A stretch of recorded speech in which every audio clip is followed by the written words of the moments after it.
Okay, so here's the concept of rim lighting. Generally, we do it on langurs.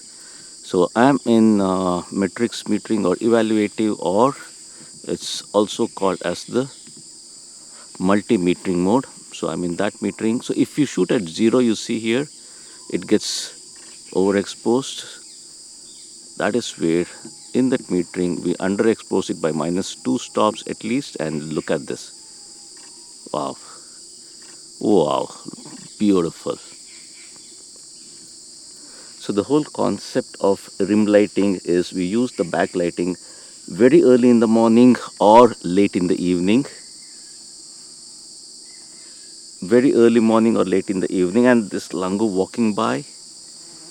So look at this. Of course, for this video I'm doing everything horizontal, but generally this particular composition, what you're saying, a vertical of this would be absolutely beautiful. And there's another langur over there with a baby. So if it walks across, again it's going to be good. So if you look at all my other settings, there you go. Oh, that's beautiful. And other rhesus macaques running, and this actually like alarm call coming, and that is why this behavior you see here, the langurs, the rhesus macaque standing and trying to check what's the call about. And look at this is the concept of rim lighting. So again, if I just quickly take you through the various settings of the camera. Okay, aperture priority, autofocus continuous, and then the most important, the tracking one, the focus area. On my Sony Alpha 1, I'm using the tracking Spot S. Okay, what's happening? We're running. Oh wow, this is beautiful again up here in the tree. Look at this light. So you need to stay focused and keep checking the direction of light, angle of light. So you get these kind of small patches of light coming through. Wow, look at this. Okay, the one with the baby langur, it went up the tree. Okay, they all are climbing the trees because of the alarm calls. So currently there are none. So let's get back to the settings.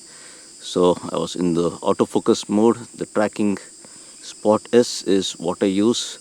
The concept of tracking, I get this white square on the subject and then hit the tracking.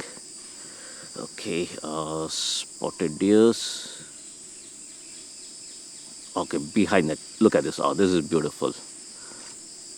Again, let's do -2.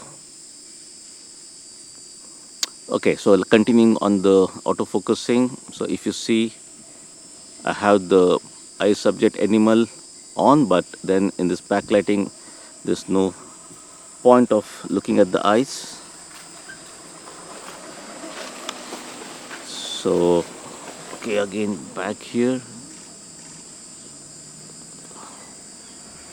Okay, again spotted deers over here.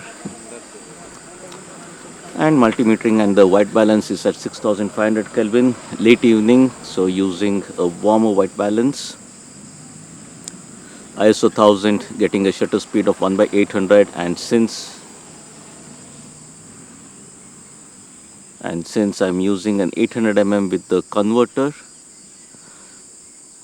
so 600 f4 with the converter, and that is where aperture minimum is 5.6.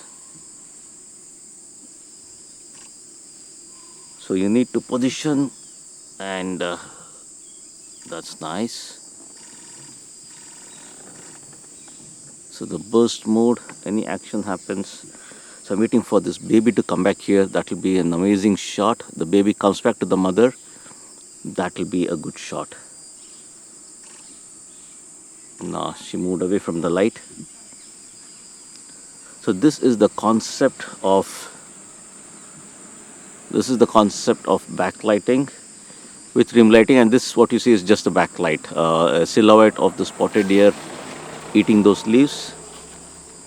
So generally what I do is I position myself against the light, get an open area like what I'm currently doing, and whatever subject comes in that area, I get it. So the key things what you have to keep in mind is like multimeter, exposure compensation of -2, get the lighting. So visually you will be able to see the rim light on the subject. So play around with the white balance to get the kind of colors what you want. So that is the key for creating the rim light images. Now as a continuation for this, so what I'll do is the metering. So let me put the exposure compensation back to 0. Look at this. Wow. Oh, hey. Get back the focus. Wow, look at this. Ha ha ha. In fact, there's a small twig in front of me. That is why the focus is jumping, but tracking locks onto it. Oh, that's again a beautiful shot. I'll quickly underexpose. Let's get back to 0. Back on this. Ugh. So look at this. Now let me get back to my -2 because this baby monkey is playing a lot. Oh, look at this. Look at this. See, I keep playing with my exposure now. There's no backlighting. I quickly get back to 0 to get the details of this. See, this is the one which is in front. Thoda piche lete hai gaadi. Thoda piche. So I'm moving the vehicle a little back because this thing is spoiling my autofocus. Bus. That's enough. Okay.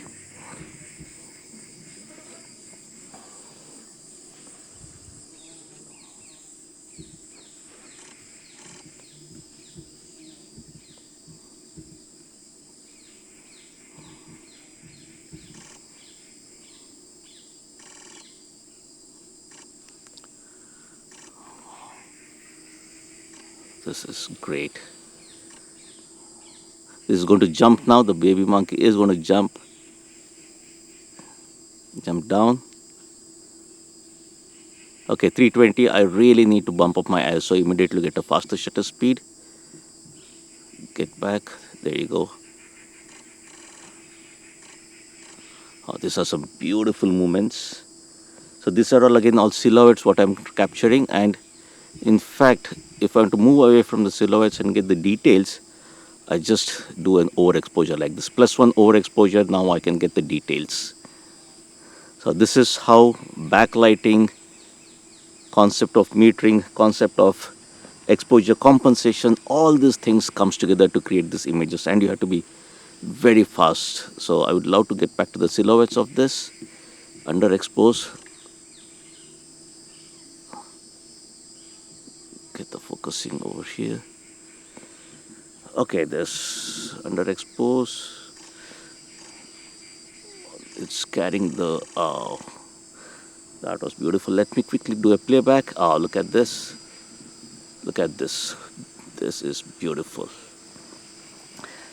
So this is how we create the backlighting, or rather this is how we create the rim lighting, especially for the langoose, using the backlighting, you understanding about exposure compensation, metering, and of course the autofocusing.